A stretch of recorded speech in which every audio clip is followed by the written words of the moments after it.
And we are back. We're back, bumble bitches. Season 2, episode 32 of the To Be Better podcast. It's a lot of episodes. It is. Yep. We got an email the other night that said that we have more than 2,500 videos posted to our YouTube channel. Yep, I remember that. Obviously, a lot of them are shorts. I know that we've got at least 300 videos posted to like actual content though, which is wild when you think about it. Long form. Yep. Long. God. not long term. Long form content. Format is what's in my mind. So we are recording live once again. This will be the last time that the studio looks the way that it does. Yeah. I believe this will be the only time it looks this way for a podcast. We did some moving around in the studio. We're getting ready to remodel this completely. We're waiting on slat walls. That'll be here Saturday. Yeah. So Sunday we may not have a live stream. We'll probably just come in here and bang out that and get it done. And then just go live for Patreon Sunday night. But Sunday will be a work day for labor. Okay. Today is the 4th of July. So for those of you who are watching on Patreon, happy 4th of July. America. Happy birthday, America. Sorry we've disappointed you, our forefathers. They'd be stacking bodies by now. Oh, yeah. Excuse me. So we are going to try to avoid watching the chat. We're going to try to avoid watching the chat. But when we are done with the recordings, we will interact with you guys. We will probably interrupt the podcast here and there to read the chat in the event that we can't help ourselves because we can't help ourselves. We can see it. So do we want to update at all with what we just did? Do you want to talk about that for a little bit of housekeeping? Or you want to wait?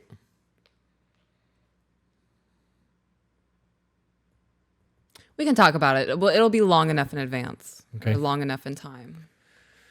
You mean before it gets seen? Right. Yeah, because this is more of an update for Patreon because this won't even be seen until August. Until August. Yeah. Mid-August, I think. Actually, this might be the end of August by the time this drops. I don't know. We're ahead. Yeah, we are. That's crazy. So by the time this is out, we'll have already done the Tennessee meet and greet. That'll be over with. Yep. Ivy will be here. Ivy will be here. We'll have both been trained with Ivy at that point. Yeah. We just interviewed Carrie, who has been watching the kids while we record because summer vacation. Right. About possibly living in the studio because this is a 3-bedroom, 2-bathroom house, and we are operating in the living room and the master bedroom. Mm-hmm. Our second bedroom is t-shirt collection, which eventually will be empty because we're moving into print drop shipping. Correct. Which when that happens, I'm probably going to fire sale whatever shirts we got left just to get that out of here. Yeah. But we're talking about moving her in here so that we have somebody that can help with the podcast on the back end of things. And help her with the living situation. So we will have somebody to help with the kids, help with travel, help with podcast, help with editing. Help me with cleaning. Yeah, just a fucking overall third set of hands. Yeah. Which is exciting. So, and you guys will get to meet her for those of you who are on Patreon because you guys are going to be doing we're going to be doing content together, yeah. True crime, cryptids. Full disclosure, Carrie is a lot. If I could bottle 1/10 of her energy, cocaine would become obsolete. Oh, yeah. Yeah. We would be fucking rich. Yeah. Yep. I enjoy her, though. I She's think fun. YouTube baked doing ghost stories would be a lot. Oh, yeah. Because Carrie wears her emotions on her face. Yeah. And I foresee the jump scares being real with her. The flinching in advance. Yep. Yeah. All kinds of fun. I don't have anything else. Chris Dennison is getting final prep on some of the journals. He's testing leather. He's got to figure out the dye situation. I got a couple of photos right before we sat down that I haven't looked through yet that'll have like the To Be Better 2BB that we had that were on the koozies. And it says, what is it? Remember that life's a story, or however we sign off. So grab a pen. We'll see you on the next one. Yeah. It's so robotic at this point. Yeah, and when I have to think about it, I don't remember what it is. Right. Now I have to look. That's so stupid. Yeah, you are the author of your life, so grab a pen is what it says. Yeah. Let's see. So grab a pen. That's my part. That? Oh, that looks good. Yeah. Ooh, I like that. Picasso. So those will be journals. We'll be drop shipping those from him. We have to sit down with Dakota and Tasha with the soap thing. I've actually been communicating with her about that. When we do the week of training with Ivy, her and I are going to have further discussions. Yeah. We have a lot going on. I'm very excited to see where To Be Better goes in 2025. We started putting out their surveys for the Costa Rica trip. Dope. That has already gotten over 100 responses. So we're already at like 400 or 500. I think we're close to 7 now on responses for surveys. That. So the second trip should be a lot more successful in terms of volume of people going than the first one. Although we're still at like 11 people going to Thailand with us, which is wild. Yeah, it's going to be super fun. exciting. That'll happen in October. Oh gosh, you hit so many things, and my thoughts are jumbled. What were some of the things that you said? We talked about Carrie, talked about the t-shirts, talked about the website. Kind of talked about the website. Talked about traveling, talked about the meet and greet, talked about the journals.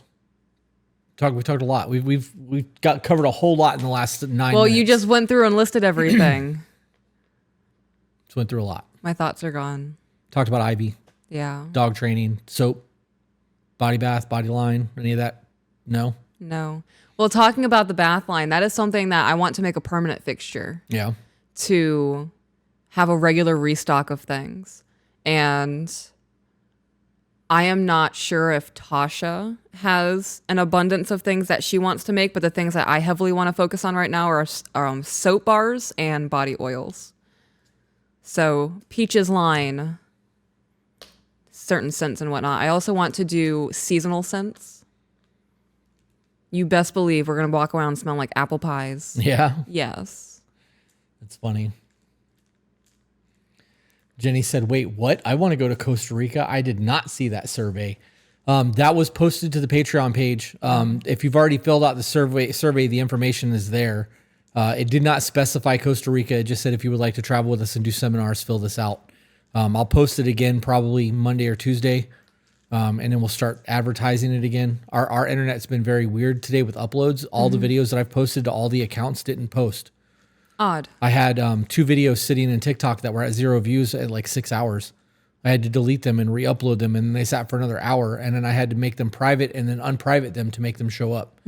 So I believe they're showing now, but I don't know. Working on the things. Doing the things. A loaded potato. Oh, that sounds so good.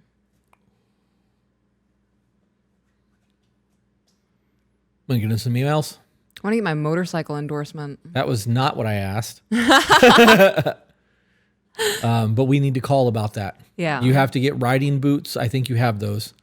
Oh, so you have your Harley boots on. Yeah. You'll need to you have your helmet, you need gloves and a jacket and blue jeans because you can't ride in sweats or leggings. Okay. So I would like you to get your endorsement too, and I would like to get you on a very small, light, like Honda Shadow 500 or something that's not super heavy. I want you to be very safe while learning because you fall a lot. I do fall a lot. Being on the bike with you has helped me with my like center of gravity and what to expect. Because you can feel it moving when you shift? Yes. Like when you move your body? Well, no, I thought I had to move my body with the bike. Well, no, I mean like when we're at stoplights. Yeah. If you do adjust your body and I'm holding the bike up with my feet, it moves the whole fucking bike. Oh, yeah. When we're at red lights, I'm like, don't move. Yeah. Don't move. Be still, be still, be Don't still. move. Like I really have to concentrate. Sometimes like my back gets really itchy and I want to like bear it Yeah. on the backrest. And I'm like, no, I can't do that at the red light. You need to wait until it's moving. He said 45. 40 to 45. It's funny. It's a lot to think about.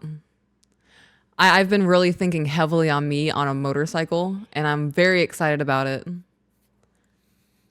I'm also terrified because I fall a lot. Yeah. I am anticipating the first time I go down on 41. I don't think it'll be on 41. No. I think it'll probably be on one of the side streets. Yeah. I think that you'll go to turn and just not have enough leg strength and you'll let the bike go too far or not clutch and try to walk it. A lot of people drop their motorcycles because they're not balanced, right? Because that makes you sense. have inertia when you're moving. I can ride my bike with no handlebars. I can ride. There's cruise control on the Sevo. I can set it to 80 and just sit there. I don't have to hold on to the bike. The inertia will keep the bike up. I might have to lean or like course correct if it starts to veer, but When it's going at slow miles per hour, I have to utilize my clutch and use my legs to keep that fucking thing up because it's 850 pounds. Yeah, plus me and you. Right. So it's well over $1,000. Yeah. But if it goes too far over, like that one time that you started to get off the bike when I didn't have the kickstand down, I was like, oh God, oh God, oh God. I wasn't getting off the bike. Yeah, you did. No, I did not. Yes, you did. You absolutely Is that what you're telling yourself to feel better No, about it? I know for a fact you got off the bike before I put the kickstand down. No, because you said that you almost dropped it before we pulled into the thing. So Well, that's happened too. that wasn't me trying to get off the bike. No, that time it was not. But you have got off the bike without me putting the kickstand down. That one time that it happened. And I was like, all right, mental note. I need to quickly get the kickstand down and then be like, all right, get off. So now I put the kickstand down, turn the handlebars, and sit there and wait for you to get off the bike. So it was a learning experience. This is all right. It happens. I've almost dropped my motorcycle myself simply backing it into a parking spot. Right. I did the first time I ever almost dropped a motorcycle was at the DMV the day that I was there to get my license. After I passed my motorcycle course, I rode it illegally to the DMV and backed it into a parking spot, and it leaned just a little bit too far and it caught on my fucking thigh. And I'm like, super fucking embarrassed. Yeah. But I got it up, got the kickstand on it. Were there people watching you? Yeah, I don't know. Yes. Oh. Everyone on the planet was staring at me in that moment. There might not have been anybody around to even see that, but in my head, everyone saw it. It was embarrassing as fuck. I embarrass easily when I do stupid shit. Oh. Yeah. The one turn that I'm absolutely terrified of is the one that's uphill next to the storage unit.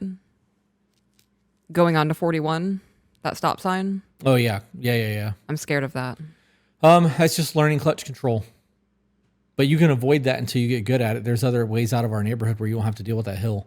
776, and that scares me too. Well, no, there's other ways out of the neighborhood. Yeah? Yeah, you take, I don't want to name our streets. Right, okay. But there are other ways out of the neighborhood where you don't have to worry about that. Okay, you'll have to show me. Yep. Can we get me a tiny bike? This will be the last thing, and then we'll get into the emails. Can we get me a tiny bike so I can learn to ride on that versus the dirt bike? Because my tippy toes is very scary for me, especially coming up to a stop sign. Yeah, well, if we got you a Honda Shadow, we could trade that Honda in to a Honda Shadow. Okay. We could either go see Michelle at the dealership or we could go to Haps in Sarasota. But getting a Honda Rebel, those bikes are cheap. They're like $5,000. So I should be able to trade the dirt bike in and put like $500 down. You should be able to leave with a motorcycle. I would like to do that as soon as feasible. And you could, well, you got to get your endorsement. Learn to ride it. Riding the dirt bike up and down the side street is one thing. Riding an actual motorcycle with no endorsements another. You get pulled over, you won't be able to get your license. Like it's going to make it very difficult. Okay. So, but we can absolutely do that. Okay. Probably even be able to do that before we go to Tennessee, as long as you get your endorsement. Okay. And I won't be selling the Honda Shadow. Like when you actually move into a Harley, I'm gonna bob the fuck out of that Honda Shadow. Yeah. Yeah. They're fun little bikes. They're tiny. Yeah. And they're very easy to modify because it's a Honda. I mean, you can't go wrong with a fucking Honda. I know that people are like Harley Davidson. Yeah. Indian, bruh. I'm like that with Hondas. I know people who have Hondas that have hit like 600,000, 700,000 miles on them. No way. There's a Goldwing. If you go to Hap Cycle Sales in Sarasota, they have a museum upstairs. Okay. There's an elevator that they can put bikes on and take upstairs. And there's lots of like old cafe racing bikes. There's little kid bikes. Somebody had a Honda Goldwing that had 599,000 miles on it. It has been in every state in the United States. And the guy that owned it died, and the wife gave it back to Haps. They did all of the work on it. It was bought there, and like it's got a picture of the two of them and like all the information on the bike, but it's got 599,000 miles on it. And That's it insane. only got retired because he passed away. Yep. Hondas will last forever if you take care of them. I don't give a fuck what anybody says. Yeah. Yep. My cousin Joe had a Honda Accord that had 400,000 miles on it when he bought it. And he put 200,000 miles on it and sold it. And it still ran. It's a Honda. Wild. So. But you also have you have that free endorsement through the Harley dealership to get your course. Yeah. We just have to call and set it up or text Macy. She might even be able to set it up for us. I don't know. You would have to do that. Yeah. I don't have her on anything.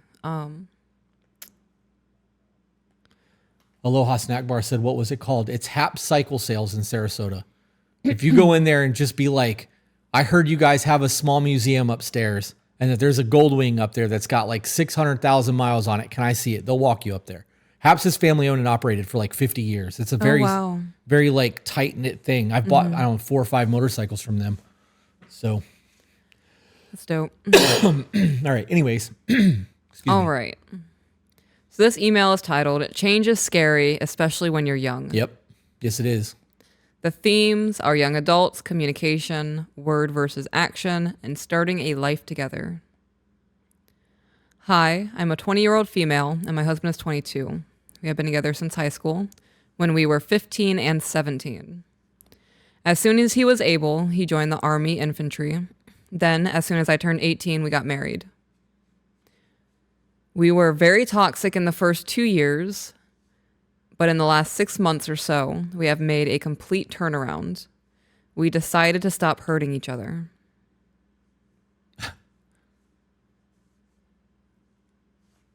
All right. We decided to stop hurting each other. Does it really say that? Yes, Which means they decided to start hurting each other. correct. Talk about accountability. Yeah. Damn, I realize that we didn't always do this, and I've been kind of a dick lately. I'm sorry. I'm gonna stop. Right? Like, Yeah. that's how that read to me. That's why I was like, I was like, what? I was like, I thought that was really good. Are you about to shit on it? no. It's a good thing. I like the name Yeah. of the email.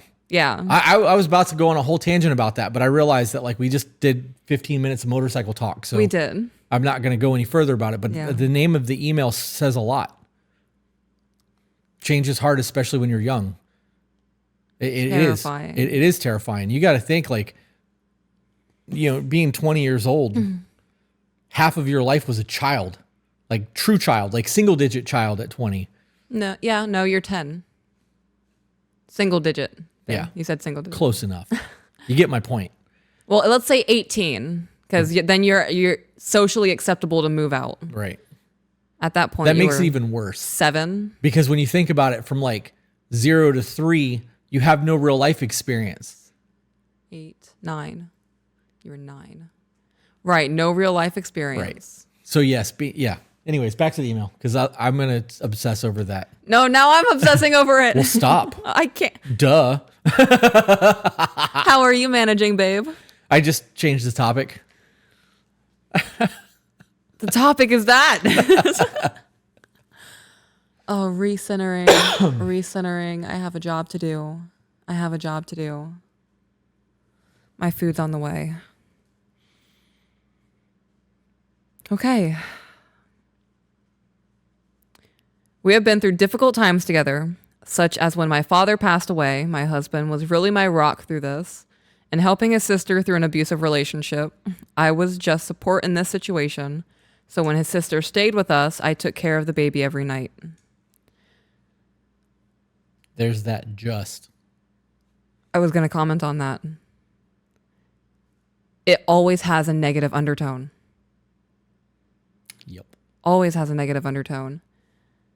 If I had somebody to wake up every single night with a baby It's huge. so I can get some rest, I'm now fleeing an abusive relationship. You are Wonder Woman to her. Yeah.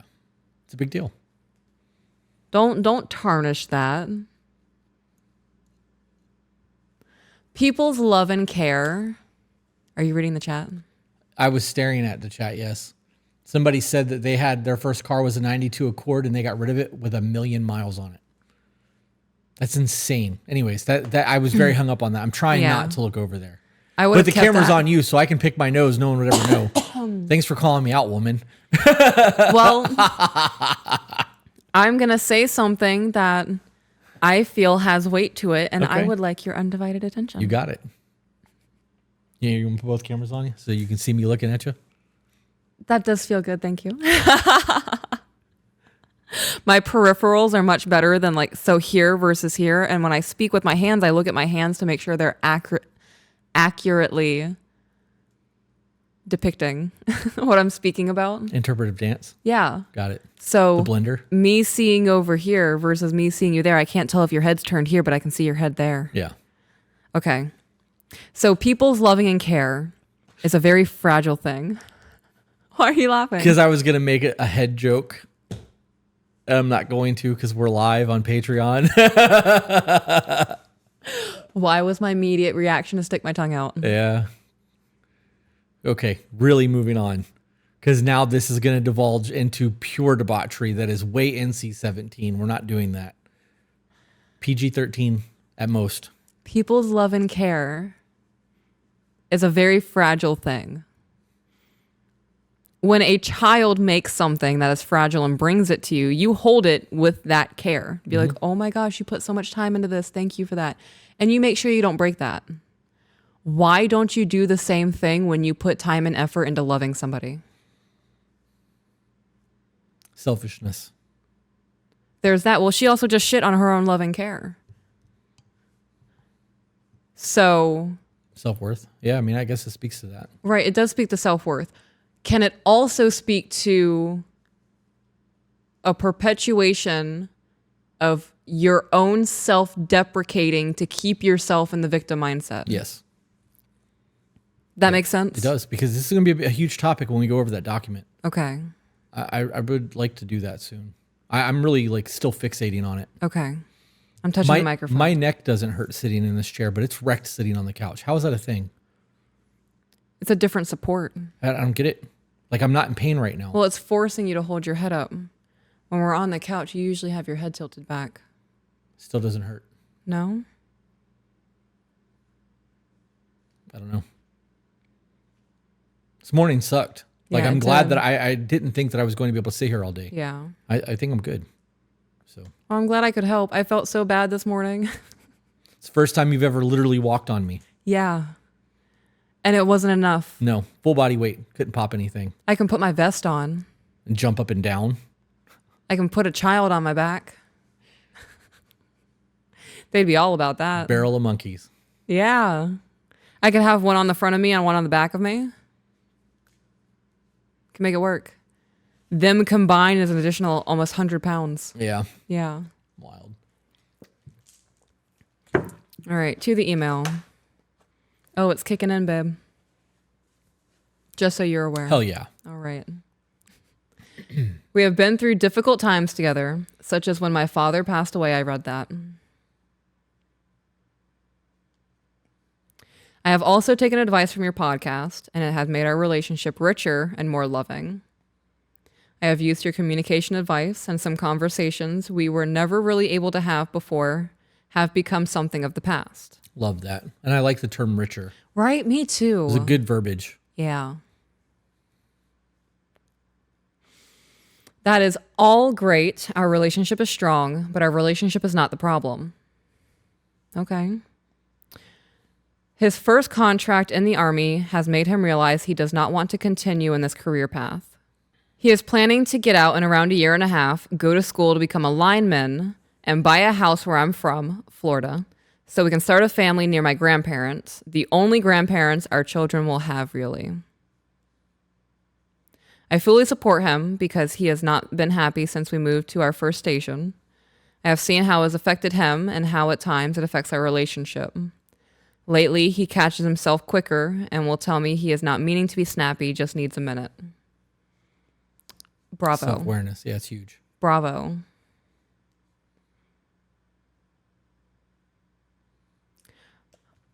I'm going to finish this, I promise. No, I'm going to finish this first. Okay. Discipline. I have told him I support every choice he makes. I let him know that all that matters is his happiness, and I have told him I trust him as the leader of our household to make sure this transition is beneficial for us. Here is my question. Is there anything I can do for him, or anything more I can do for him, that shows him I trust and support him and not just tell him? I feel like we would need more. Went back to you, to just you.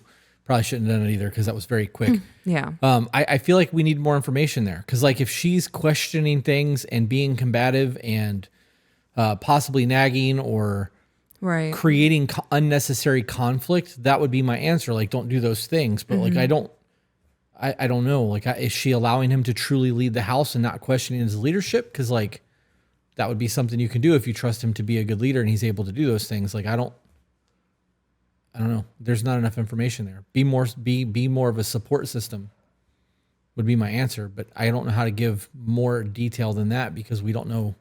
Right. And there's not much more here. It says, I understand actions mean more than words, so I want to make sure he feels supported, not just hears that he is. Thank you guys for the help you have already given us, and I look forward to hearing from you guys in this email. P.S. Peaches, I respect the way you hold yourself so much, and I look up to you. I also respect the way you take pride in being Chris's wife. My husband now loves that I say all the time, I love being your wife. Oh, that's going to make me cry. Stop it. Thank you for the light you shine and God bless you. Oh, she said, God bless you. I am on this. I think I'm in like an evolution in my spirituality right now. Oh, thank you for that. That was nice. I'm getting a lot of, oh gosh. Friend, if you see this, I'm saying this on the internet.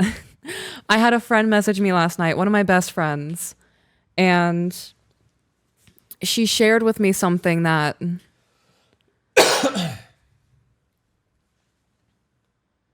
I don't want to get too in depth to it. She shared with me that she really, really looks up to me, and that blew my mind. And she has incorporated things that we talk about in the podcast into her marriage. And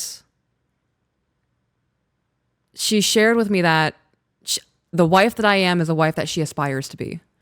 And I was in the bath. I was having self-care time. I've had a really hard week. Who's here? You can continue talking now. The heart attack. I was having a really hard week. I was in the bath. I had my candles lit. I was reading on my Kindle. I was conversing with people I haven't conversed. I've left messages unread on my phone for a week, and I was like finally getting back to them. And she's telling me all of these things, and I'm sobbing in the bathtub. And I told her, I was like, stop it. Like I look up to her so much because she is a mom of 3, working full time, doing the things, supporting her man, opening businesses. And she looks up to me. I was humbled. And then I read that little PS. These are the words of affirmation I need from people. Thank you. You're good.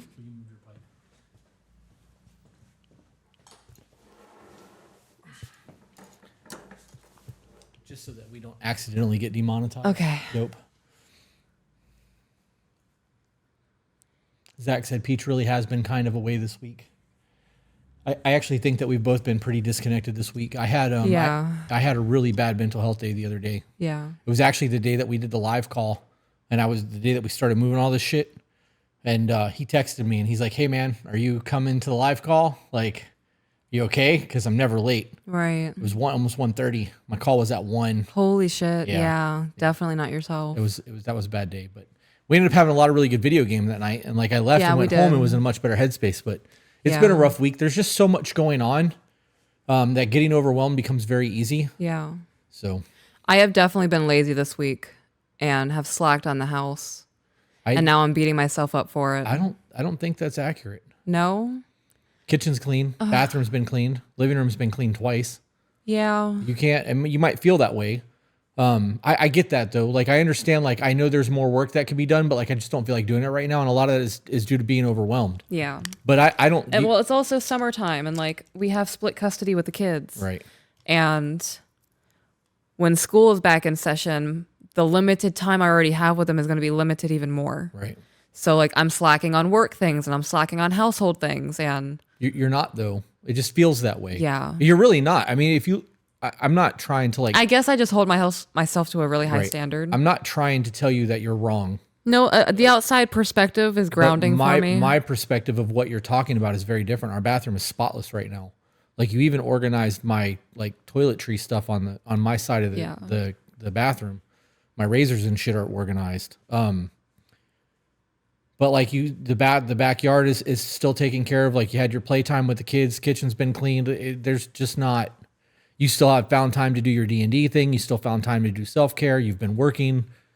I don't think that you're slacking like you think you're slacking. Yeah. I think that you're working effectively and still trying to enjoy your life a little bit. Yeah. Carrie, so she helped with the house. She straightened up a little bit yesterday while we were working. And I deeply appreciated her doing it because it was one less thing for me to do. It was really, really hard for me not to take it personally, though. Yeah.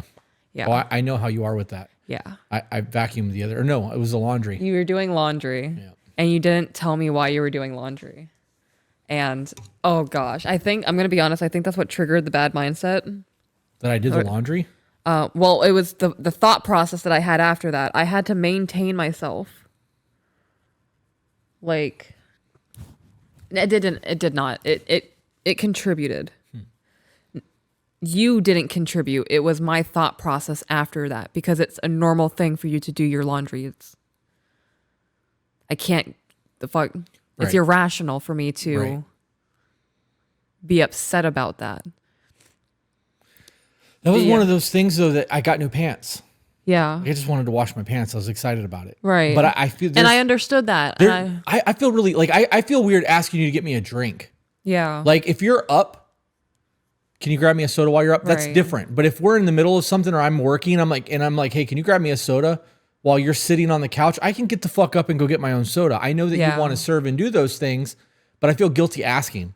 So Yeah. knowing that in that moment, I just wanted 3 pairs of jeans specifically washed because they were new. Yeah. It's not laundry time. I'm not going to ask you to do that. I'm just going to I would rather you ask. go wash the fucking pants, right? I Like, would feel so much better if you asked. And like, I even view that as irrational to ask of you. If you get any new clothing in the mail, don't wash it. I'll wash it. yeah. Because if I'm not home for 6 hours, I can't be upset that you washed it. Like, I feel like we are in competition to see who can serve each other more. And this is us keeping score. what do you mean keeping score? Well, you remember that one time that you did your own laundry? No. How dare you? No, I don't do that. I do, but I keep it in check because the toxic side of me does. But I'm like, bitch, we don't do this anymore. Like, this man is good to you. It's so funny. I feel like there are 2 versions. There's more than 2 versions of me inside of here. But with my borderline personality, it feels like I am battling different versions of myself. Yeah. And- That'll always be a thing. Oh God, it gets easier though, right? Well, you get better. Because like this week has been shit because I put myself in that mindset because something happened. Oh, what the fuck was it? I woke up in a bad mood one day, and then the next day you did the laundry. And then like ever since then it's been downhill. Yeah. Life doesn't get easier, you get better. Yeah. You know, you get stronger by being put under pressure and having to Right. move weight. It's no different. No, I understand that. Just like this is all of this pressure's for nothing. Yeah, no, it's not. You are absolutely growing through all of it. Okay.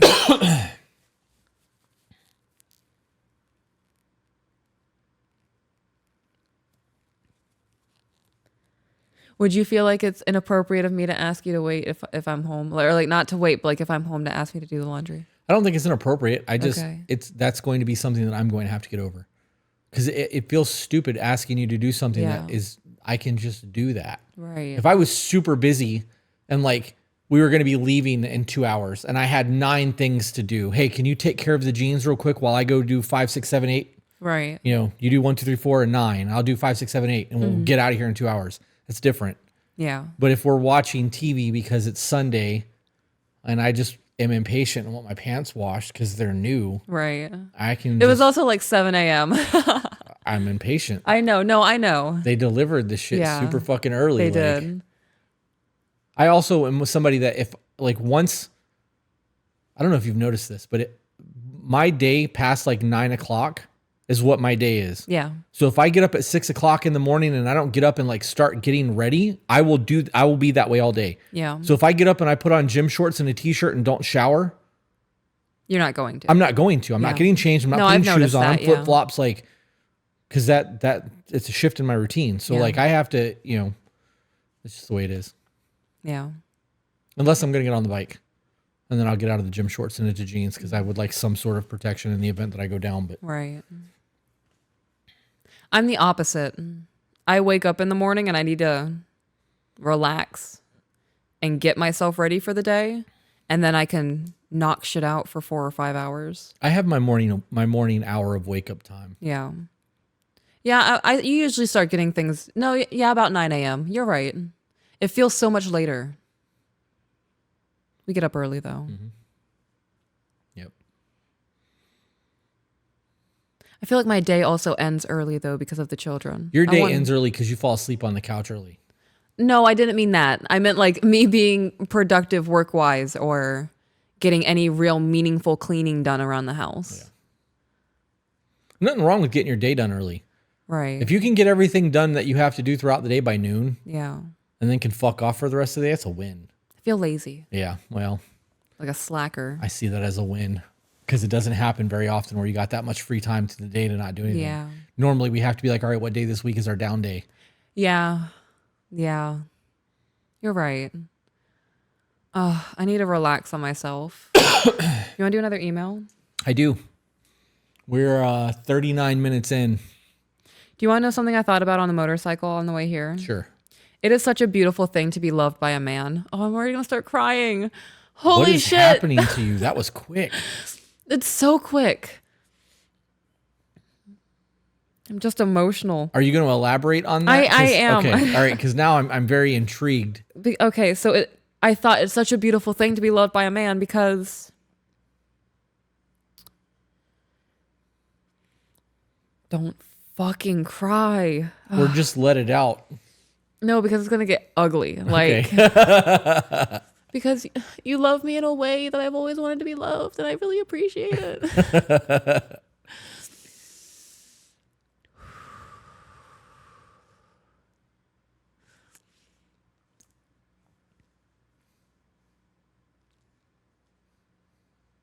I'm trying to keep my mouth from doing the ugly thing it does when I cry really hard.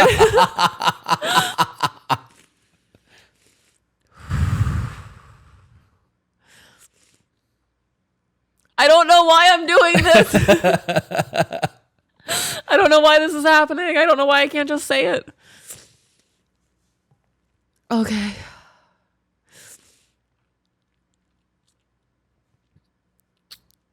Men are capable of really, really dark things, right? Anybody is. Right. But men are physically capable of doing things that women aren't unless they are on drugs. And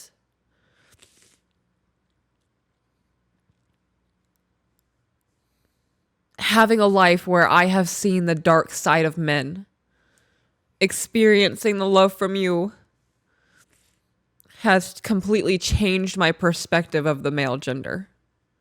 Can you elaborate on that? Because I'm not going to lie, that's going to go straight to my head. I'm about to get a big fucking ego. Because you are abrasive and you can be a dick at times. And I have to remind myself he's on autopilot right now. He's having a hard fucking day. Like, you have shown me that men are capable of reeling themselves in and are capable of being tender and do crave nurturing and loving and care. Oh my God.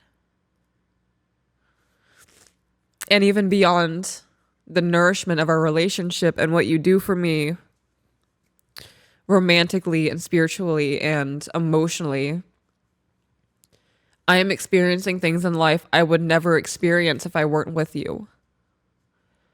And your world is Mad Max. It really is. It is. And being a part of that and knowing that I'm safe because you love me, I don't know. It's an experience beyond anything I could have imagined. Well, I'm glad I can provide that for you. Oh God, I'm so congested now. Do you I want to ask you this, and I'm not going to give examples Okay. because there are a lot of things that I do behind closed doors that the world doesn't need to know about. But the things that you've seen me do for other people, does that play into that at all for you?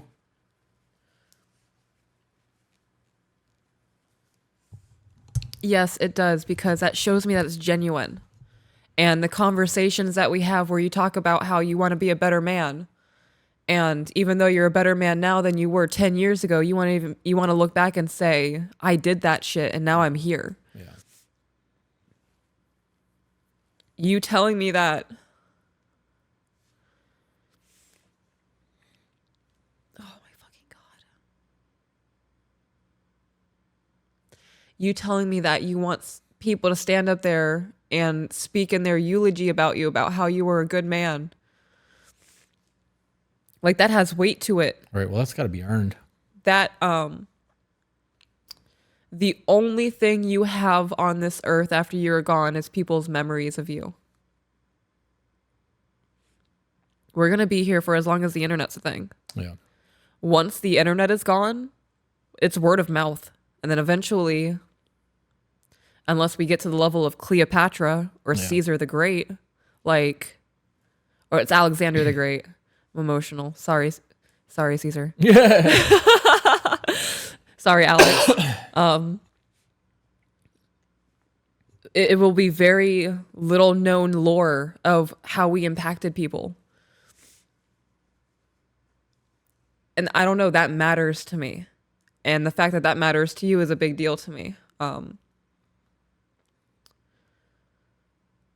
The fact that you are willing to go broke to make sure that other people don't is a big deal to me too. Yeah. I want to leave an impact in everything. You know what I mean? Like, I don't know.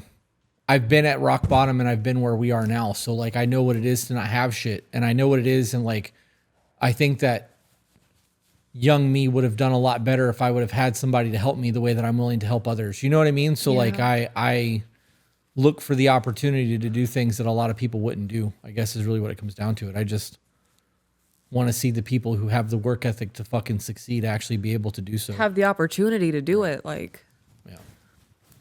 I don't know. Anyway. The older I get, the more I understand humanity and what it means to be human, what it means to be a soul experiencing human life. And I'm going to get a little bit spiritual. I see like demons and sins for what they are. Right. And I can see how it is plaguing the human mind and how the soul is tortured in it. And it's a really sad fucking thing to see. And the more that I can see that, oh my God, the more I can understand you better and the more beautiful you become to me. Oh my God. You know what's crazy? I will sit here and talk like this and get emotional over your ass and people will still believe that I will cheat on you. What? I see that in our TikTok comments all the time. Yeah. Especially on videos like this. Yeah, misery loves company. People who don't want to do the work and have the relationship that we have don't believe that the relationship that we have is possible or that it's not sustainable because they're not willing to do the work. So. Did that answer your question? It did. Way more than I expected it to, but I also wasn't expecting 15 minutes of crying. Me either.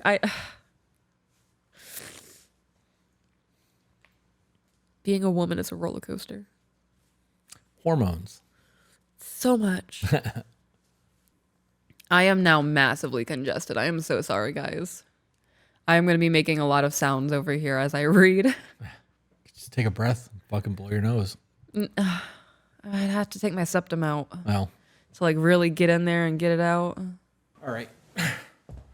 Technical difficulties, guys. So we are, for those of you who are not a member of Patreon that happen to be watching right now, we're recording episode 32, which doesn't air until the end of August. Yeah. We do this live for Patreon. So some of you got a little access to this because you started watching before it went back to unlisted because the stream died. So oh, look at you. Because the stream died and it turned back on, it went public for a second. So there's people in here that get to watch it. So thank you guys for being here.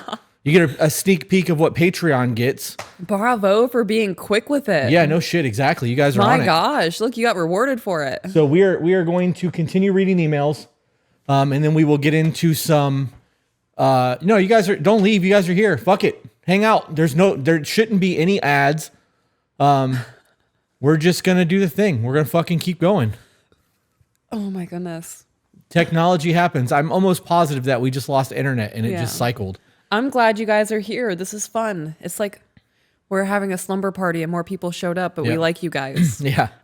We're not going to turn you away. It's okay. Yeah. So thank you for that. Thanks for being here, guys. Also, Zach, thank you for the text message because otherwise I wouldn't have known it went down. Yes. So. I saw somebody ask where my necklace is from. It's from Eros Moon. EROS Moon. And then Jenna said, God really said, let's give Peach a break. I just shoveled half of my cheese fries and ranch into my face. Yeah. And blew your nose. I did. I took my septum ring out and I put it back in with my nails. And no mirror. And no mirror. It's like you were a professional body piercer for a while. Crazy, right? We're up to 101 now. I hope this is still set to private. I can't see the YouTube screen. I don't see it fluctuating. It's jumping. It went up to 101. We were at 90 a minute ago. Okay, 99. Tis what tis. If we happen to be live public, which we shouldn't be, fuck it. Welcome. Welcome. We're doing episode 32. So It's public. Zach said it's unlisted. Unlisted. Cool. It's It not is not private. private. Shouldn't be private. It should be unlisted. Zach, you have access to that, so you can figure that out if you need to. Let's do that other Okay. email. DJV said my sneaking was a natural 20. I made it into the secret area. I love that.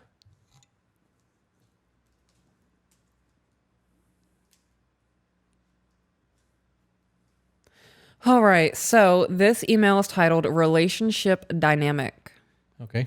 Hello, Chris and Peach. I am excited to be writing to you guys as I have been watching your videos for some time and started listening to your podcast as I think they are very insightful.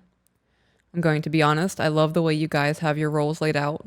You knew the expectations going into the relationship and everything, so there were no surprises. Real quick before you move on, in the event that this is actually live, public, and not unlisted for whatever glitch is going on with YouTube right now, just be aware of that. Because there's things that we would normally cut out of a podcast that Patreon would get to see that YouTube doesn't. So we just may have to dial it back a little bit just to be safe. Yeah, good call out. I'm going to put my jacket on now. You're right. Did we figure it out? He says it's unlisted, but Heather said she was able to find it. So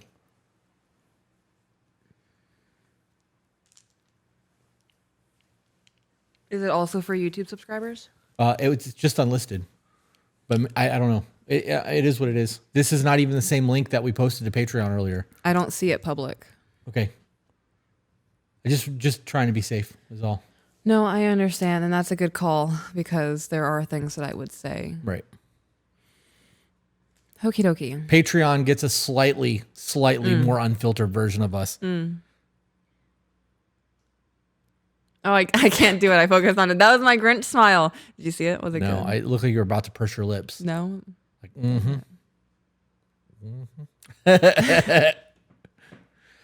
All right, let's run. Okay. All right. Into it. My partner and I are kind of lost on our roles and how to, I guess, play the masculine and feminine role as we're kind of switched right now. I was raised to be very independent. My dad raised me like his son, and I did the house projects with him, building things, fixing things, working on cars, etc.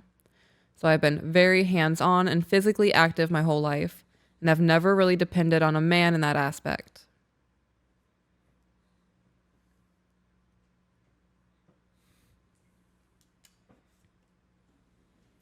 Okay, so I'm going to pause there. I can understand a woman wanting that from her man to be able to be hands-on and carpenter it. Is that a necessity, though? Like, is that a masculine thing? Is it? It allows us to serve. Yeah. You It's know. a way to serve. So if we boil it down to it's a way to serve, and you stop viewing it as a masculine thing, that might help ease you out of that mindset. Yeah.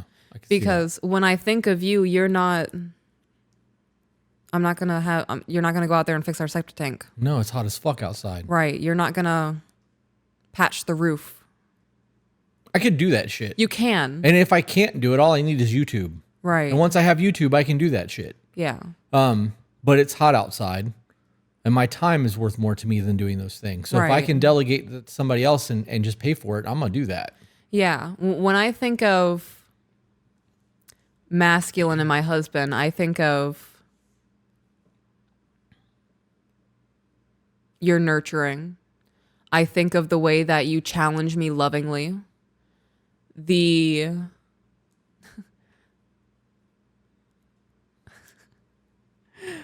You don't say it this way, but this is the way that I interpret it. Okay. Get up, pussy. Do it. Like, I absolutely do not talk to you like that. no, you don't. But that's how I interpret it. I'm like, yeah, you right. And like, I hype myself up a little bit. You say it in a loving manner. Okay. You say it in a loving manner, in a delicate way to me receive it in the moment, because I'm usually emotional when you say it. Yeah. That's the crazy part of me that accepts it. Yeah. Because that's who's piloting at that moment. And then she passes the note back, and that's what the note says. So it's translated. It is. Okay. It's like playing telephone. Gotcha. Yeah. It takes a minute for me to register what you said. And I'm like, okay, it matches. It lines up. Gotcha. We're on the same plane. A little bit. That's funny. It's... I also think of your life experience. You teach me things about life that I would not have otherwise known, period, because I don't have a penis. Okay. Right? You experience life differently because of that. Right. And there are a ton of life lessons I have learned from you that I put great value in, that I will probably never experience because I'm a woman, but having that information is invaluable to me. I don't know. And there's a safety in that, knowing that you've experienced those things and know how to handle those situations. And by proxy can prepare me. That primal cave woman in me is... Want to make me a steak, a dinosaur steak? Yeah, like I'm protected and I'm safe. I don't have to go into the wild alone. That's funny. Relationships are really... For all of my nerds who are watching. Speaking of which, Zach, can one of you guys repost the link to Discord? Because it's a different link. Your marriage should be the Zelda meme with the little sword when you go in and it's the guy and the two fires and the little sword and it says, "It's dangerous to go it alone. Here, take this." Yeah. That should be your marriage. Yes. Your marriage should be that phrase and that sword. You guys should be doing that shit together as one. Right. So... So much going on right now. yeah. All right. Do we want to get back into the email? Yes. Okay. Pardon me.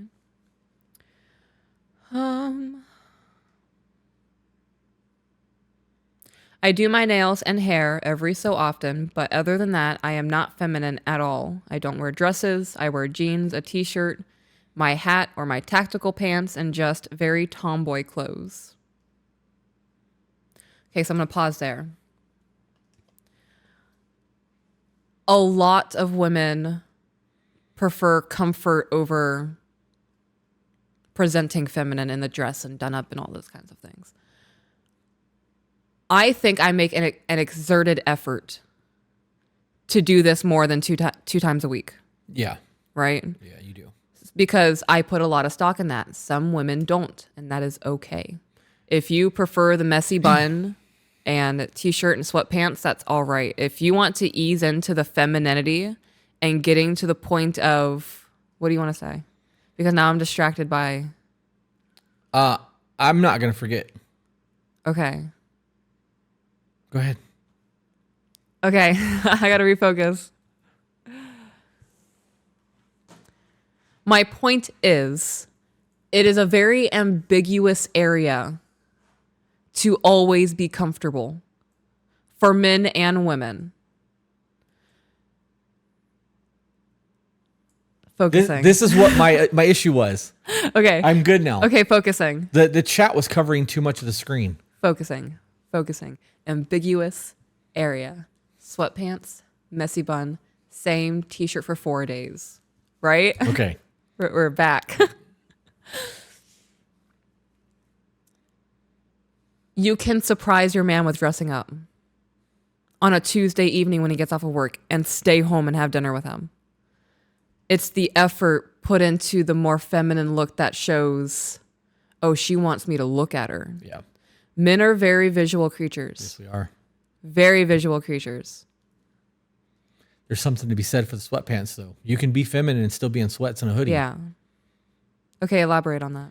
Well, we've had this talk. I don't know Right, if it's well- aired yet, but for those who haven't seen it, For the masses. I truly believe, and last time we talked about this, all of the men in the chat was like, "Amen, I agree." Da da da da da. When a man sees a woman in the PJ scene, we immediately equate that to a night of fun. Right. So if I wake up in the morning and you're in the kitchen wearing my sweats and my hoodies, and you're making breakfast, I know what the fuck we did last night. Right. So when I look at you, I see that, and that equates to sexuality to me, and it's very attractive, which is why when women go out in public in PJs, men are fucking drawn to them. Messy hair and PJs, and you're like, I can't believe you're talking to me looking like this. We know why we're talking to you looking like that. It equates to one of those nights. We think Okay. about the fun of all of it. Okay. You can be very feminine in sweats and a fucking messy bun. Like, it's the way that you carry yourself. Gotcha. If you're like, here's your plate, cocksucker. Like, whoa, calm down. I'm not at work yet. Like, Right. I expect that from my best friend, not from my woman. So that was very vulgar. I apologize.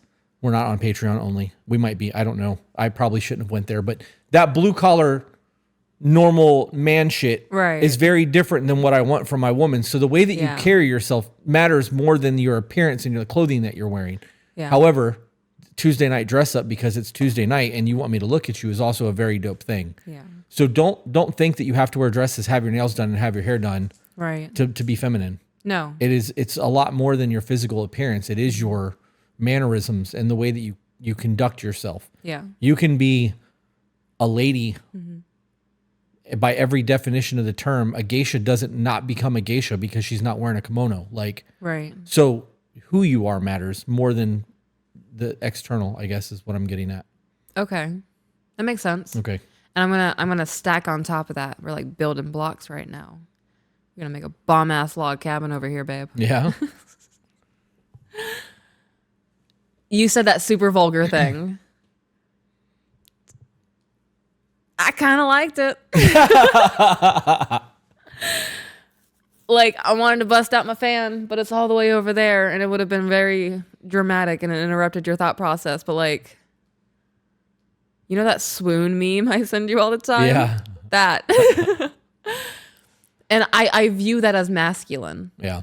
So if you're a woman who speaks like that and you want to find ways to become more feminine, clean up the language. I've tried to. I've heard myself talk on the podcast and I was like, oh no. Oh no. Oh no. You're like the monkey from Planet of the Apes, the blue vest. Oh, Oh, yeah. no. Oh no. That's my anxiety. All the time. I heard myself on a couple of the podcasts and like using the F-bomb constantly. And I was like, oh no. And then we started listening to Critical Role and they were dropping a lot of cuss words. And I was like, Yep. no. I was like, I get it now. Yeah, I do too. The people who said it super shittily to us, like I found the root of it. Yep. You could have packaged it better, but Absolutely. I see your perspective and I agree. Yep.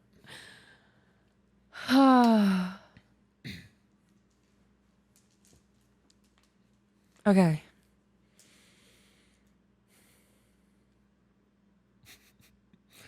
In my head, all I can do is picture you in a blue vest going, oh no. Oh man. Could you imagine?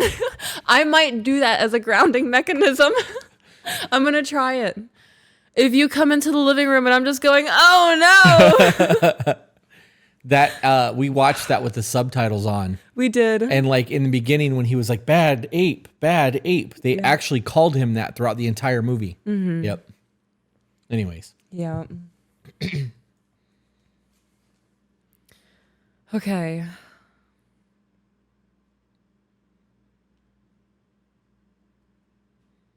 So the things that she attributed as being feminine is wearing dresses. And what is not being feminine is wearing jeans, a t-shirt, a hat, tactical pants, and tomboyish clothes. I can make tactical pants look feminine. It's about how you style it. Yeah. There's a level of effort. Would that change the comfort of it though? It depends on how you go with it, right? There are ways that you can style shirts that still leave them baggy, but it's not covering you, right? I have started seeing women on TikTok wearing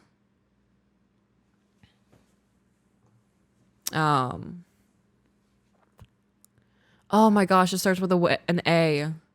I want to say ABBA, but it's not ABBA. It's a full-length dress. I believe Muslim women are wearing them for coverage, but it's still like you can see the figure a little bit. It's it's very modest, but it still accentuates in the right way so you can tell there is a woman body underneath it. Right. I don't know if it's Muslim women. I have seen a couple of them, but it's the way that you wear the clothing on your body. And there's a confidence in it. You don't have to show a bunch of skin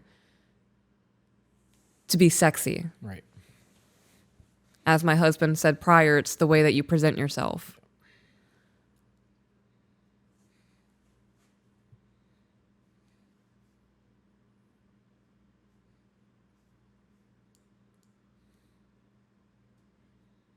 She said her hat. I wear your hat and I still look feminine. Yeah, you look good in my hat.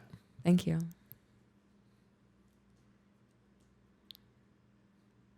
I'm flustered now. You are fucking going through it today, woman. Yeah, this week, it's always, after a really, really hard mental week like that, I'm always emotional. Yeah, the whole first hour of the podcast was you crying. Yeah. There is one thing, right? I woke up. This is not pertaining to the email. I'm going to derail a little bit. I woke up in the morning. I might have had a bad dream. And I woke up and I had a bad day. Right? I knew I had a bad day and I was like, tomorrow's going to be a better day. And I woke up and I was kind of feeling a little bit better. And then you were super stoked about your jeans and you washed the jeans. And I took it super personal. That's a me problem. And the fallout that I was having within myself, I thought you were mad at me. I thought I wasn't a good wife. Like a bunch of stuff. And then part of me was like, you need to confront him about this. I was like, he knows that it bothers you. Like, no, we've had a conversation. Like, he's like, I know that it bothers you, but I want to get this done. I was like, okay, no, I understand. Like, I'm doing other things. I get it. And that's logical.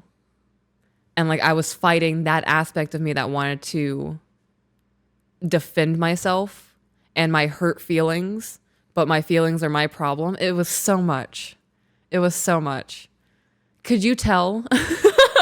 Could you tell that I was falling apart? I could tell that you were mad at me for doing the laundry. I wasn't mad at you. You were not happy with me for doing the laundry. What did I do that came across as mad at you? You came in there and you were staring at me. Like you stood there for a second staring at me. And I was like, yes. And you were like, what are you doing? I was like, washing my jeans. I can do that. I can do this. No. Is that how it sounded? It is how it sounded to me. No, I mean, like, is that okay? But I need to know, like, is that how you perceived it or is that how it sounded? Because when I said it, I was trying to be inquisitive while holding my shit back. I'm going to say that that's actually how you sounded because I was excited to be washing my jeans. Like, I got new fucking jeans. It's the first time I bought pants that weren't Jinkos in like 3 years. Okay. So I don't buy pants. I wear shorts almost all the time. So I go through Dickies left and right and like I'll wear my gym shorts, but okay. So I didn't check myself the way I thought I checked myself. Yeah, I don't think so. Okay. Well, I'm sorry for that. Yeah, it's fine. I also know that you wanted to do the laundry and that you felt like I was overstepping. I know what you were going through. I'm not oblivious. I'm very aware of what was happening, which is why I told you, like, I'm excited. I want to get my day started, and the sooner I can get these done, I get to wear them today. Like, right. I didn't take it personal. You did. Yeah, I did. So. And that's why I was battling all of that. And I'm not crying right now for any other reason besides my body's reacting this way. So.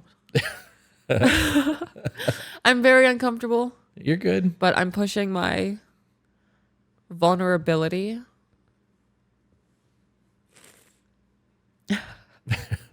Oh no.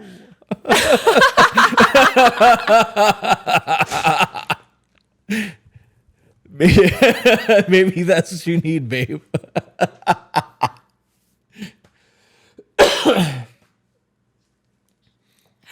can't breathe through my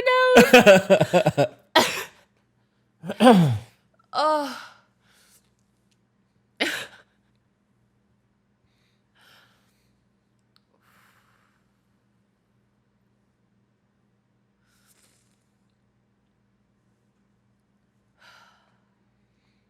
This really is the shit that gets cut out of the podcast normally. So for those of you who happen to get in on this one, you're getting a taste of what we do on Patreon. Oh my God. The fact that people actually pay to watch this shit is it's unreal to me. I love you. I love you too. I can tell. I mean, that's good. That's the point. I am so glad you didn't take any of that personally. What am I going to take personal about it? Why would any of that have been an attack? I came across as kind of shitty, and I was trying really hard not to be.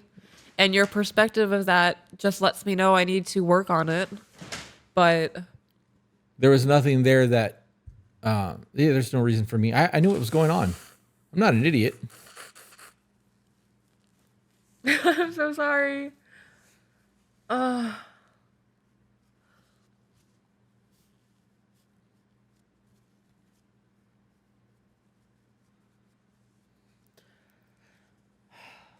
Good.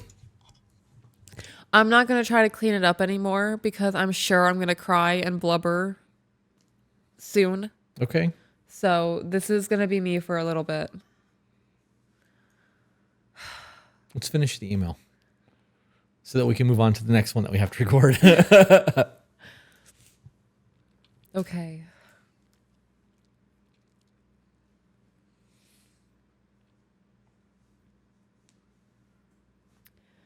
My partner, on the other hand, wasn't necessarily raised to be feminine, but definitely wasn't shown to be masculine either. It was very do as you're told, you don't make your own decisions, etc. So he never got a say in anything, nor did he ever really get to make decisions for himself. So even simple things like asking, oh my God. I just need to ground myself for a second. Okay, so while you do that, then I'm gonna encroach. Okay, perfect. This is why I have an issue with helicopter parenting. Go ahead. No. Oh, I thought you were about to start coughing. No, I'm gonna. When you have overbearing parents that solve every one of your problems and never let you fail and learn to overcome obstacles, you will be this person. You will grow up and expect everyone else to solve all of your shit. You will be very dependent on other people, and you will never learn to creatively think your way through situations. I am real big on, did you expand every resource to try to figure this out before asking me for something? And a lot of times, like, the kids are really big about losing their TV remotes. I can't find the TV remote. Well, that's a you problem. Yeah. Well, can you help me find it? I didn't lose your TV remote. No, I'm not going to go help you find it. If you can't find your TV remote, you don't get to watch TV. That's a you problem. And they find their remote, or they don't watch TV. And then when it's time for bed, well, I want the TV on. Did you find your remote? No. Well, then you're sleeping with no TV tonight. Like, I don't know what to tell you. I believe that's necessary. And though they're 5 and 6 now, it's not like, the end of the world for them. But I'm not doing, like, if they can't figure out how to work the water machine, they're not going to drink water. Like, Princess is learning how to fucking cook now. Like, actually cook on a stove cook. Yeah. She's using the air fryer. Oh, she's using the air fryer. She is cutting her own strawberries. I bought those plastic knives that don't cut. Don't cut, but they slice vegetables and fruits. So she's preparing her own fruits, and she is now able to cook pasta. She can make the sauce and the noodles. Yep. But we're allowing them to fail. Yeah. And I'm allowing them to get frustrated with themselves. I'm not jumping in the moment something goes wrong. No, you need to figure that out. How are you going to do that? I showed you once. Go ahead. I'm listening. Okay. This is triggering a thought. I want to see if I screenshot it. Yep, I did. Yeah. So, for example, making the pasta sauce. We make Alfredo sauce. You break the noodles and throw them in the pot, right? No, we actually use the spiral noodles. Why are you giggling? Because somebody's going to be like, what the fuck did he just say? I don't do that. I put the pasta in and I let it go. Yeah. Yeah. I like the whole noodle. Well, it's supposed to be that way. Yeah. Chaos. Yeah. So when it comes to making the white pasta sauce, I showed Miss Ma'am. I do call her that, Miss Ma'am. We ingredient, do this, do that. I showed her how to do it. Next time we make it, you are making it and I will guide you, right? First, you are going to try, and if you don't remember, I'll show you. This is like the transitional period. And then every time you make this, I am going to step back on one process and you're going to have to problem solve. And this is a timed problem solve. You don't want to burn your sauce. Right. So, and she's gotten pretty effective at it. Yep. This is the time for their brain to learn how to problem solve creatively. Yeah. Because their imagination's still there and we have not given them enough structure to think inside a confined space. There was a video that popped up that said, when you realize your son is not as mature as you were at his age because you have allowed him to enjoy his childhood and he does not have to live in survival mode. Oh, man. That is a great thing on the surface. But when you really think about it, if your child is, this kid looks to be 10 years old, he's playing video games. If at 10 years old you are super immature because you've been helicopter parent, this is a problem for your entire life, not just your childhood. Yeah, like they don't know how to cook. They don't know how to do the laundry. There is a beauty in being independent. Yeah. And there's even more beauty in being independent without trauma. So you can enjoy your childhood and still... My childhood was dope until my mom became an alcoholic. And I think that is something that's lost because people don't want their kids to feel alone or fucked up. And then they overdo. But yeah. Let's get back to the email. Okay. So he never got to say anything, nor did he really get to make decisions for himself. So even simple things like asking what he would like for dinner gets frustrating because it's always, I don't care. Ooh. Is that frustrating for you? It is not. And I actually screenshotted an email with the same exact topic last night. I was going to go rogue, Wizards. Like, oh, yeah. No, she fucking was. And it almost happened again at like 5:30 this morning. What do you mean? With the email that came through this morning when I was laying on the foam roller. Oh, yeah. Yeah. No. You guys need to be faster on the emails. I almost went rogue. I'm kidding. You don't have to. No, you don't. Yeah. I respect the process, but this one really piqued my curiosity that Kat stopped doing whatever the fuck she was doing and gave full attention to this. And it was this, everything is great in the relationship. Our only problem is I don't like it when he says I don't care. Oh, no, I think it was from his perspective. I'm going to pull it up now. Either way. Okay. So it was from his perspective. He was like, she doesn't like it when I say I don't care, but he's like, I don't care. The last thing I want to do is think about food. And I fucking get that. Right. And my perspective on that is if the relationship is set up to where the woman is cooking, she is the one to prepare the meals, it's your job to figure out the meal. If you don't like it, then don't eat it. And next time I won't make it. Right. Or eat it and suffer, and Right. then just tell her afterwards, like, hey, that wasn't my favorite thing. Which Can is we what you do. do this sparingly. Right. Right. Because I don't want to say that I don't like it.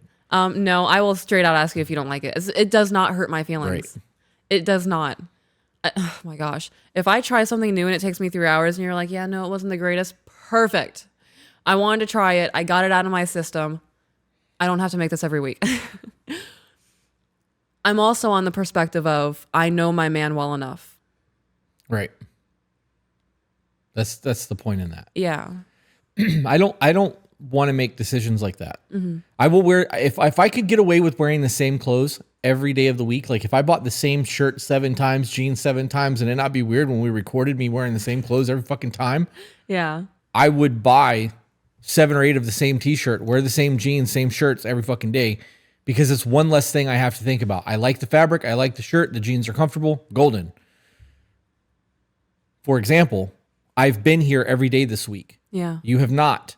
Correct. I have had the same Jersey Mike bowl for every meal that I've had this week that you haven't prepared. Yeah. I'm good with that. I like it. In the event that I don't want that, I'll just not eat until I get home and then eat whatever you make. Right. I don't want to make decisions. The more the more decisions that somebody has, this is scientifically proven, the less likely they are to enjoy what they pick. Yeah. And the example that I got when I heard this study is that if you gave somebody an option between their 2 favorite candy bars, they'll pick their favorite and they'll enjoy it. But if you made them pick between 10 of their favorite candy bars, they will take the one that they want and they will not feel satisfied because of the other 9 options that they had. Yeah. And this was going to be an entire conversation about relationships and why you shouldn't give people attention on the internet, but we don't have to do that now. The more options I have, the less likely I am to enjoy something. So if you go, I want this, and this. What do you want for dinner? I don't care. You've now overwhelmed me. I don't need to know all of that. Right. I will eat kielbasa by itself and be totally content. I don't need options. Yeah. Just tell me what we're eating. I'll eat it, whatever. When I get decision fatigue. I get that. And I get overwhelmed very easily, especially if I've got 9 things going on and you ask me a question that like requires real attention or decision making, like save that for the important shit. Yeah. I don't understand how this would be a problem for people. I try to save the questions for important shit. So the answer to this is to create a menu. Okay. Laminators are cheap. You can pick one up on Amazon for like $15-20. Yeah. And you get some dry erase markers, laminate a menu, and give it to them. Like, what would you like for dinner this week? Put an X next to all of them. Now you know what to make. It was a one-time decision. It's done, and dinner's planned for the entire week. I'm going to have to do that for myself. It's not hard. Oh, well, I get overwhelmed because I get tired of eating the same thing over and over again. I don't. Well, if I hyperfixate on a food like tomato soup, do y'all remember my tomato soup phase? There's a time where I hyperfixate on a food, but I need variety. And because I need variety, I'm scrolling Pinterest for things. And I save things, but then I forget about the things that I save. And then I panic pick things for dinner because I'm so overwhelmed. So I need to do that. Yep. That's a good idea. It's one week decision. Yeah. And it makes it super easy because it's already laid out. Right. And then I just had a self-realization. So you made that whole candy bar analogy. And while you were making that candy bar thing, I get that with a one-on-one decision. If we order something on DoorDash and I have to choose between my 2 favorite restaurants and I pick one restaurant, before the food even gets here, I'm like, oh, I fucked up. I should have ordered the other one. And that also makes sense as to why I am like, that adds another layer as to why I am not entertaining male like friendships. Right. Yeah, that was a whole conversation that I had planned. I've actually started another document. Yeah. But I'm probably not going to do that now because we just had a discussion. It was super quick. No, I think to have an elaboration on that discussion would be a good, fun time. Yeah. I appreciate your brain. Yeah, I appreciate having a brain too. You know what I want to do right now? Lick it. Yes. All I can picture is a slimy alien, and that being my brain. Yes. Ugh. Nope, just my geographical tongue. You need to stop. You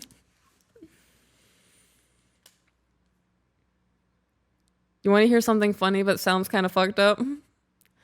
That was the result of real life relationship training.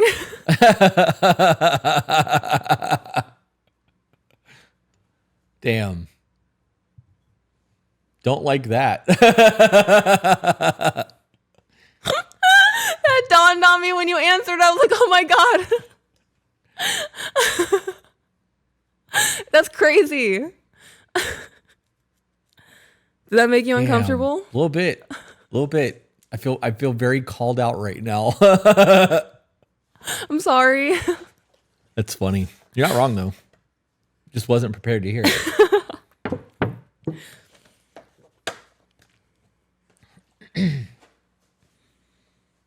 Like, it's funny what sticks, and it shows how weird we are.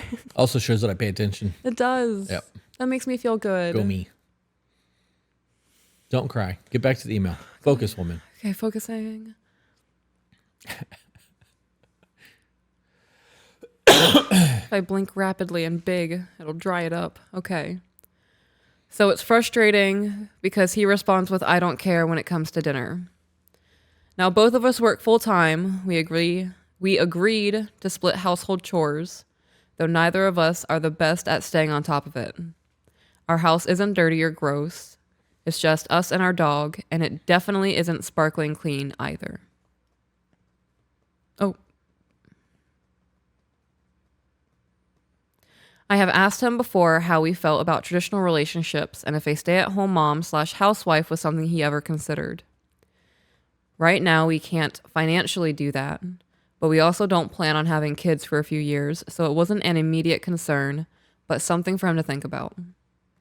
I have asked him to be more masculine and to make the decisions of the house and to be the head of the household. Things like what we have for dinner. That's your job. That's not his. I concur.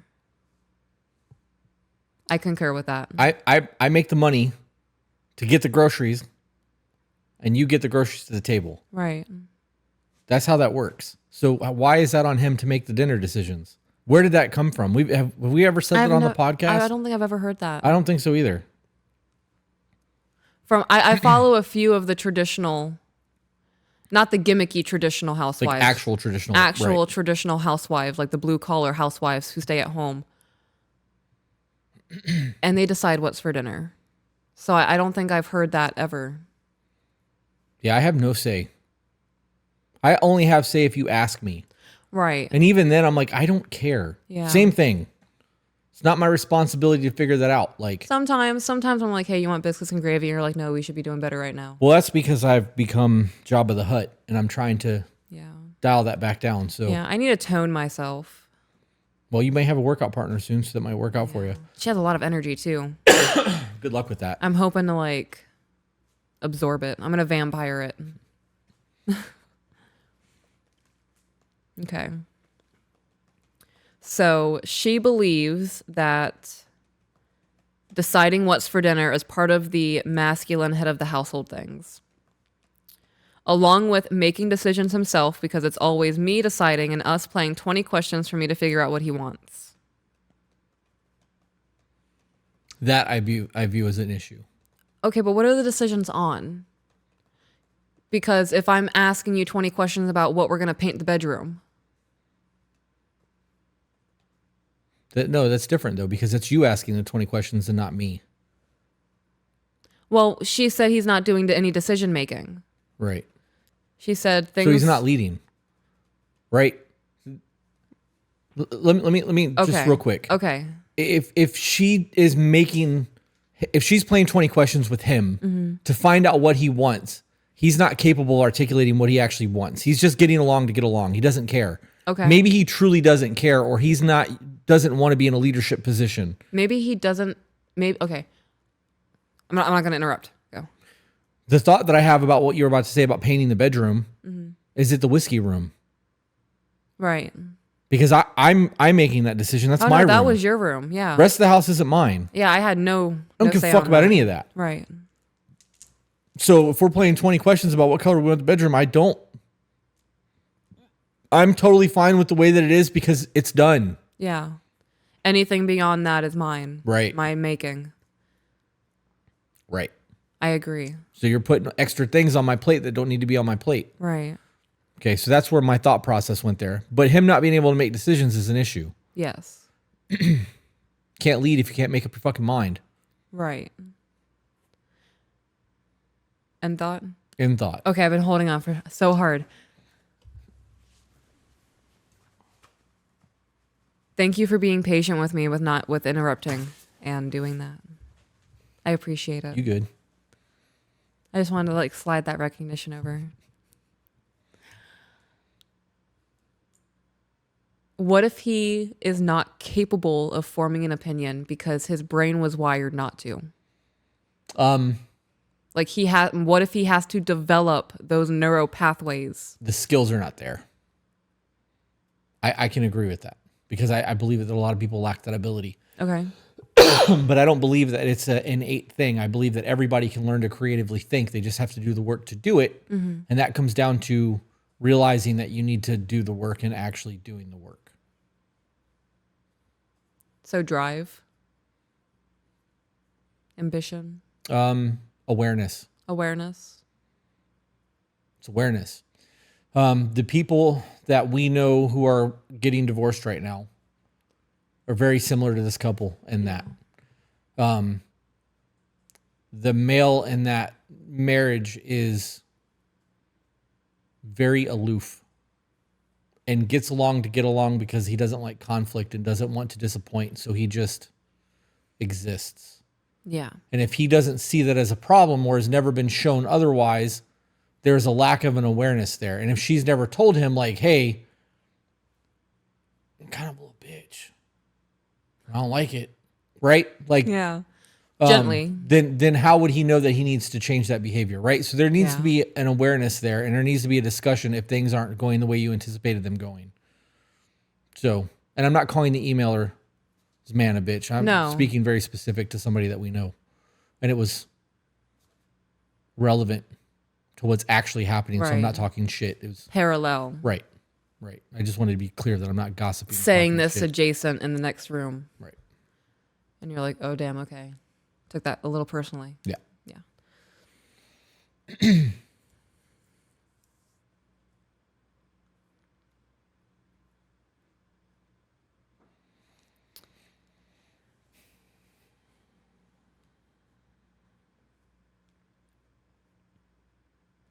So before reading on, I would suggest outlining what decisions you expect to be made individually in the relationship.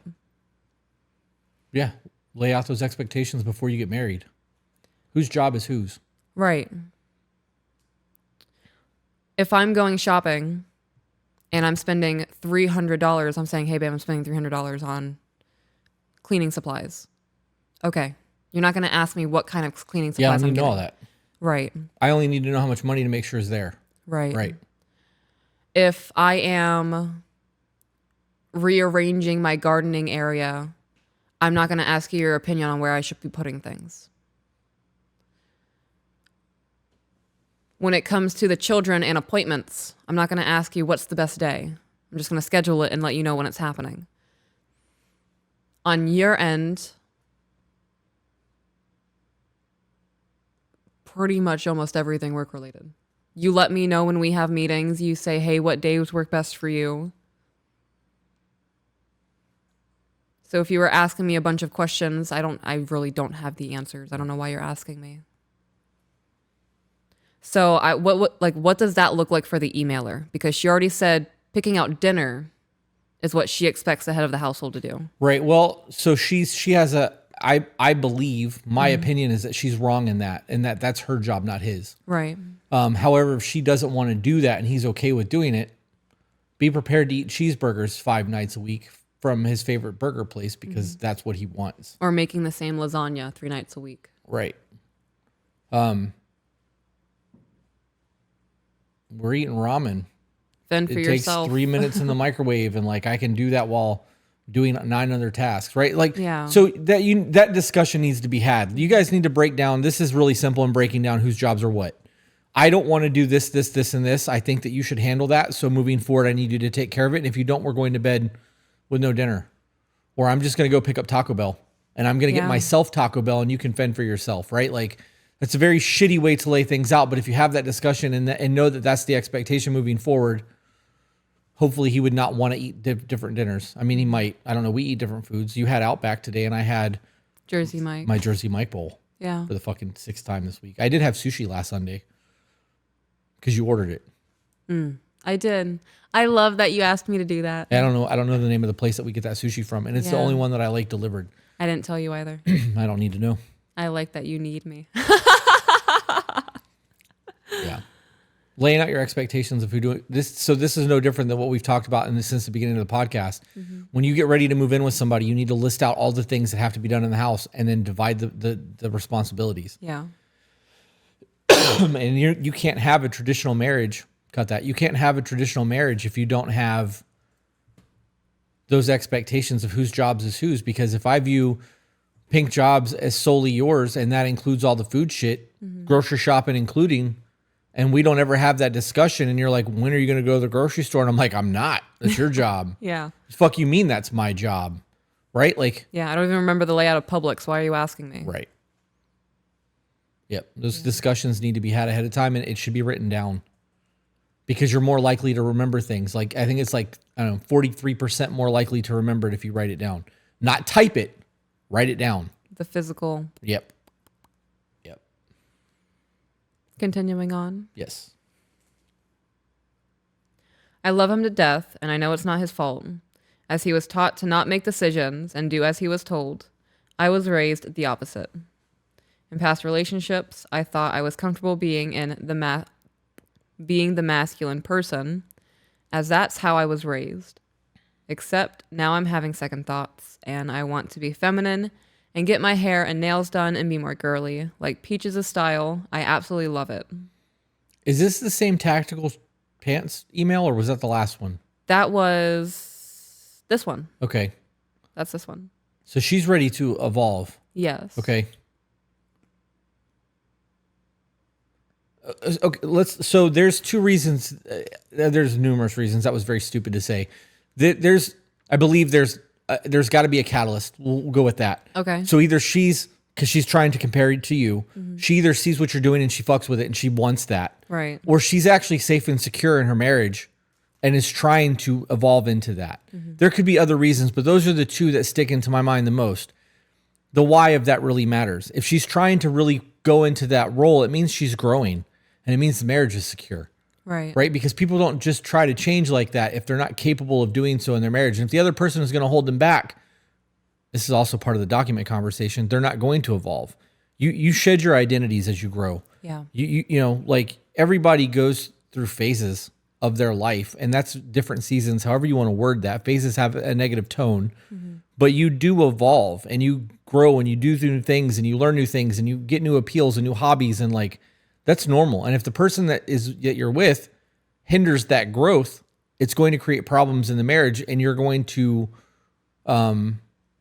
regress inward and not be forthcoming and trying to become more, or, you know, coming out of the cocoon because you're afraid of the judgment or whatever the case may be.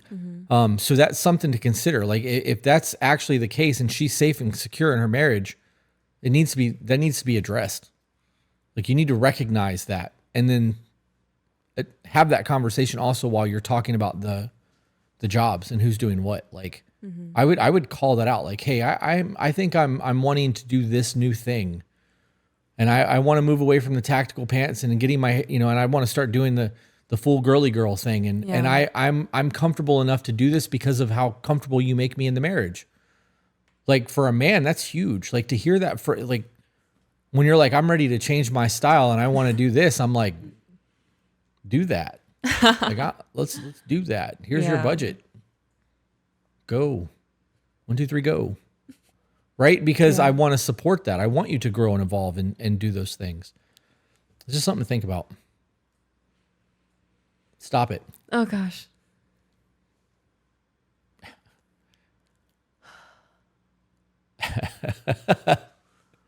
I'm so in love. Oh.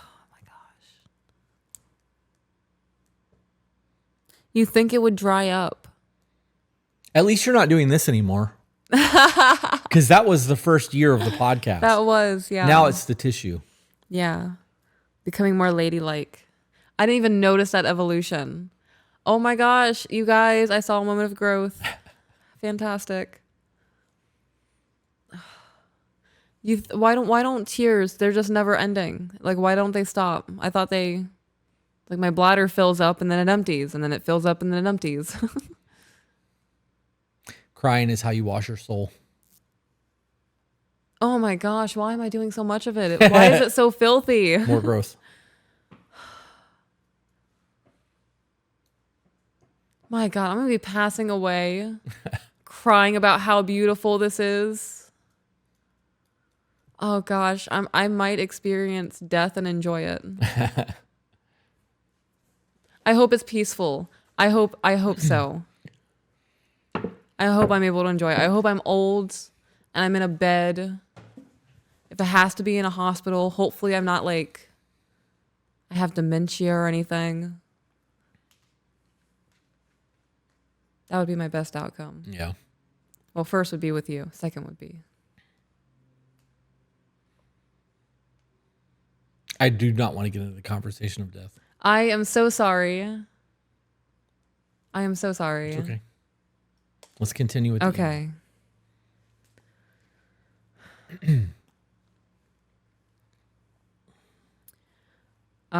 So she said she likes my style. I appreciate that. Thank you. I put a lot of work into it. Feminine, but also confident and just radiating. I want that. I look like a typical tomboy, which is comfortable for me, clothing-wise, but I want to look better, I guess. I know I probably don't always look the sexiest when I'm dressed like my partner. The thing is, though, I don't feel comfortable being in my feminine when he isn't in his masculine. So then I was wrong about what I said. I Oh, still about think feeling. there's still comfort there, though. Yeah. But I can understand that, too. So, how does it feel? I already know the answer for this but I want you to answer for the masses. How do you feel when I get super dressed up to go somewhere? I know that, dude, you're just trying to get me hated off the internet. Why? Because the last time we did this, that video got like 3.5 million views over the course of 4 days, and I got ripped apart. Okay, then I guess I don't know the response. You do know the response because we've had phrased it. my question improperly. I know that you're doing that for me. Mm-hmm. And the issue is that everybody's like, well, we don't do it for you guys. We do it for ourselves. No, the fuck you don't. Not everybody. Right. Somebody might be like, I like having big fucking eyelashes and tons of paint on my face. Cool. Then you do that. But for the most part, I know you. I know my woman. I know that if we're going out and you get done up, you're not doing it to look good for other people. You're doing it so you look good to me, so that I'm looking at you all night long and you're on my arm and your arm candy. And like, I'm not fucking stupid. So like, I appreciate that shit. There have been times where we have gone out and I have felt very out of place because you have been that done up. Those situations are a me problem. Okay. Right? Because I know that I look like elevated white trash and you're fucking done to the nines. But I get told I look like white trash. But that's a choice to me because I'm comfortable in jeans and a t-shirt and I don't think that I need to wear a suit, right? So like... Oh, do you mean like in your clothing choices you look like white trash? Yeah. Okay. Yeah. I thought you meant in your tattoo choices. No, I've accepted that I look like an inmate. I don't give a fuck about that. But I meant in my clothing choices. Okay. Even when I get done up, like in the pictures that we have on the wall here.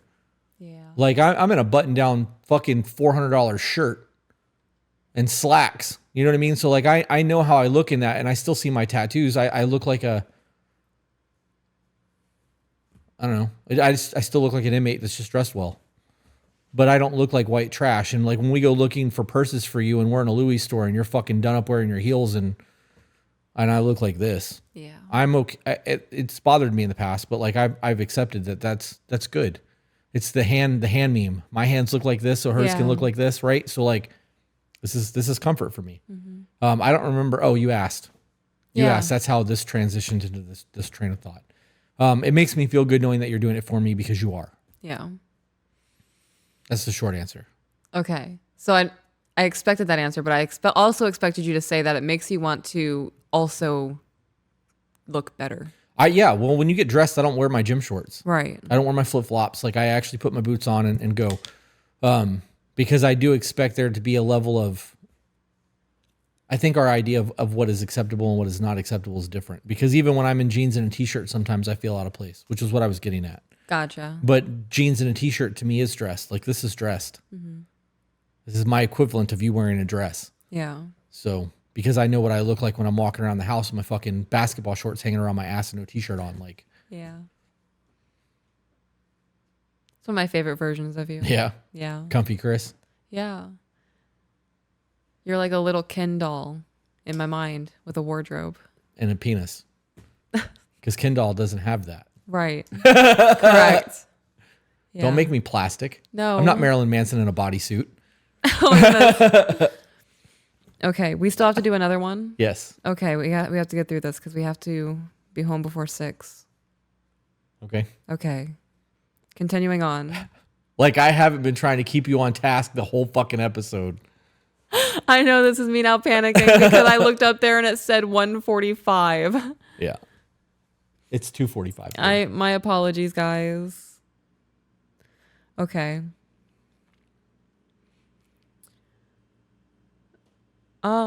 We have talked about this and he is aware of the situation and understands where I'm coming from. And he wants to be in his masculine because we both think it would help our relationship flow a lot nicer. Except he's not sure how to be in his masculine, which is why we are reaching out. Neither of us know how to switch, I guess. He needs to join the men's group. Okay. You need a community. Yeah. You adopt to your structure. social circle. Yep. I believe structure helps too. Mm-hmm. This is, oh gosh, my list. This is not, it says this is never something we were taught. This is not something we were taught. Neither of us got to try the other, so we are struggling. Between our jobs and everything, this is starting to frustrate us both, and it's affecting our time in the bedroom and just normal loving things like cuddling and whatnot. Okay. That statement is a little concerning. Okay. Why is that affecting the bedroom? Because now it sounds like she's wanting somebody who's actually dominant and not masculine. Because that shouldn't affect... Like, I heard that as like she wants to be manhandled, right? Because that's a very different thing, a man versus a dom, right? Like, I took that as because they're functioning in ways that biologically they're not supposed to. Okay, I could see that. There's friction, and because there's friction, there's a low sex drive or a low want or desire for the other. Could be like a roommate phase. Yeah, maybe. Yeah, okay, it was just a thought. Okay. I got hung up on it.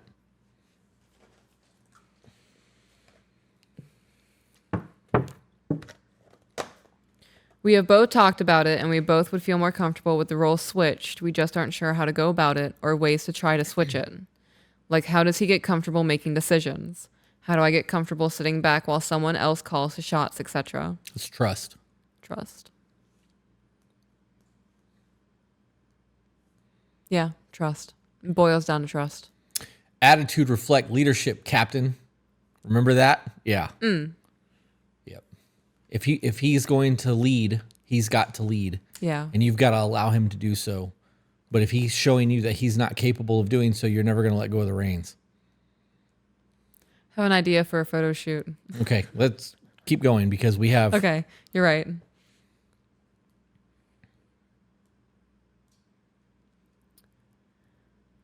Any insight would be greatly appreciated. Thank you guys so much. P.S. You guys are awesome, and I'm so glad to see you giving insight on relationships and life. I feel most people nowadays don't care about real connections when dating, and it's taken for granted. I agree. I agree too. I absolutely adore my partner, and I genuinely want to be with him for the rest of my life, but we aren't sure how to fix the roles to make it work for us a little bit better. Thank you again. Again, you guys are awesome. He needs to find a community of men and be comfortable around them. And I agree. Same thing for her. But not a community of women that are self-destructive. Yeah. Don't do things you aren't comfortable with. I am a very reserved woman. I have very little energy when it comes to interacting with people. So in Discord, I am really only active in the private women's group. Sometimes I pop into the ball pit or weed the people. Yeah. This is one of those things though, that those groups, this is why we created those groups. Mm-hmm. So the private men and women's group would help these two a lot. Yeah. Because they would have the type of, I mean, that's the whole point of it. That is the entire point of the men and women's group, is to make men better men and to make women better women. Like better fathers, better husbands, better entrepreneurs. Right. Better wives, better mothers, whatever it is that you're doing in the women's group. I don't pay attention to that because it's not my group, but you know what I mean? Yeah. It's a lot of personal growth, self-development, getting yourself on track. I firmly believe that women are a gift to the universe, and especially to the men in their life, or the man in their life. There's multiple women in there, and I jumbled up my sentences. So if you yourself are not right, nothing in your life will be. Right.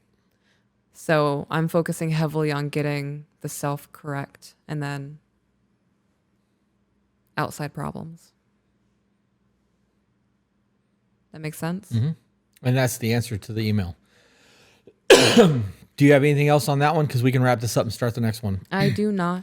All right. So we're not going to end the live streams, guys. We're just going to talk like we're ending the live streams. We're going to pick up right onto the next podcast.